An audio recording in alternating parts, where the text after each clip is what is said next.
1993 रे national commission for minorities सेटा establish होता है को एक्ट अंडर रे national commission for minorities act 1992 under रे एटा एस्टाब्लिश होता तो या अंडर रे कौन कला ना गवर्नमेंट 6टा रिलीजन को माइनॉरिटी टैग देला माइनॉरिटी कम्युनिटी टैग देला है ता भीतर है मुस्लिम क्रिश्चियन जैन पारसी सिख और बुद्धिज्म मु गोटे कथा बुझी पारुनी ए जो मुस्लिम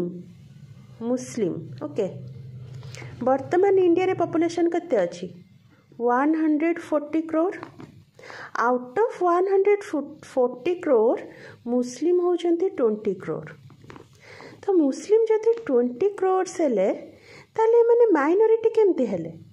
माइनॉरिटी अंडर तो माने जिबेनी ना तो सेते बेले हाँ से माने माइनॉरिटी रे थिले तांको माइनॉरिटी टैग देलो वर्तमान तो से माने मेजॉरिटी को आसी गलेनी लगभग तो वर्तमान तो तांकर माइनॉरिटी टैग को हटे देबा उचित ना एपर्यंत गवर्नमेंट को हटौनी काहेकि मास लेवल रे कन्वर्जन होची एबे भी कन्वर्जन चलची ये भी करूचे कन्वर्जन ये भी कर ये दी जन मिसिकी मास लेवल रे कन्वर्जन करछन्ते तो मु तो कहूँ ये दी जनकर माइनॉरिटी टैग को हटे देबा उचित